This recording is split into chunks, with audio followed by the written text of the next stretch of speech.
Hey, good afternoon. Kamusta na kayo? Long time no see. Matagal-tagal din akong hindi nakapag-upload ng video. At dadaan tayo ulit sa shortcut. So for today's video, pag-uusapan natin yung pagmamotovlog. Okay?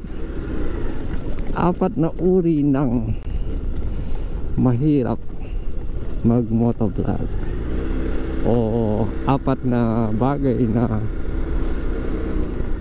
magpapahirap sa gumagawa ng content, no? At sasabihin ko ano yun. So yun, sisimulan natin. Yung una, yung financial, no?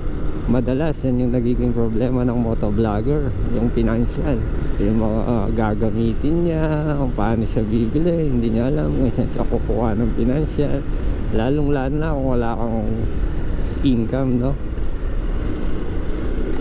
Kaya mahirap. Yung pangalawa, yung nakaka-interrupt sa daan, di ba? Hirap magsalita kapag nagmumotor ka, mai-interrupt ka talaga. Kaya isa sa mga nagpapahirap sa pagmamotovlog.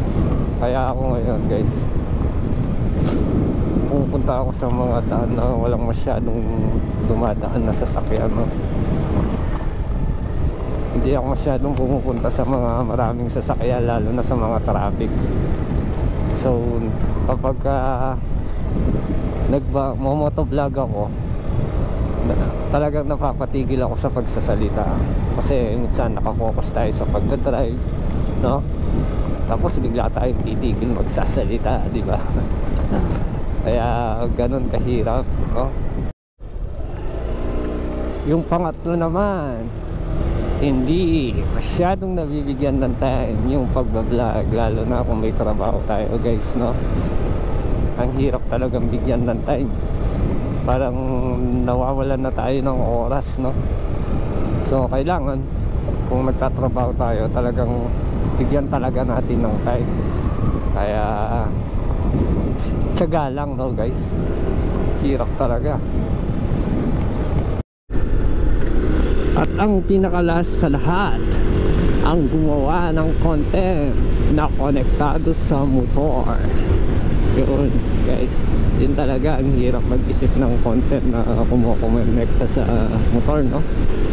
So okay lang sana yung kung ano na lang i-content mo, no, guys? So na-experience ko ngayon yun, guys, kaya sineshare ko yung nararanasan ko ngayon. So napakahirap. So marami pang iba, marami pang dahilan yung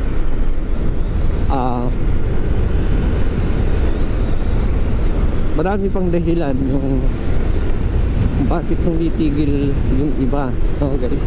Maraming dahilan. Minsan mayroong kumokontra, ganyan, hindi ka sinusuportan ng iba. Itigil mo na yan, wala kang mapapala dyan, sasabihin nila. Kaya nagpapasalamat ako dun sa mga sumusuporta, o mga kaibigan ko na sumusuporta, yung mga katrabaho ko, pinasasalamatan ko sila kasi full support sila. At sa mga nag-criticize sa atin, guys, no, sila yung magiging inspirasyon ko. Sabi nga ni yung vlogger, maging motivational natin sila, no, guys? Kaya sana, guys, supportahan nyo ako. At marami pa akong gagawin na content, no? Bagamat hindi pa tayo masyadong professional mag-motovlog pero nagsisikap pa rin tayo, guys.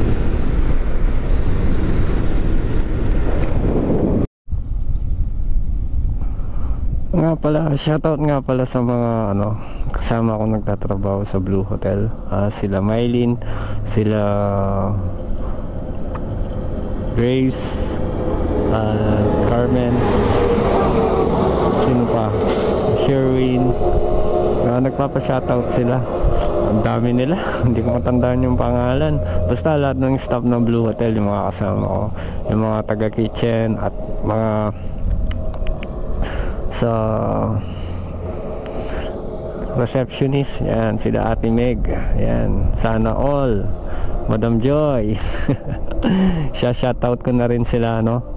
Nagpapa-shoutout sila, kaya sana manood kayo para makita niyo yung shoutout ko, no? Guys, sige, hanggang dito na lang yung video ko. Medyo nagabi tayo kasi kanina pinagawa natin si mode yung motor natin, no? Ngayon nagkakaproblema siya, pero bandang huli hindi rin pala nagawa. Malas lang, hindi naalis yung yung lagutok niya. Napagod lang tayo. Hanggang dito na lang yung aking video, guys. Maraming salamat sa panonood. Lagi natin tatandaan, ride safe. Okay, bye bye. Babush. Bye.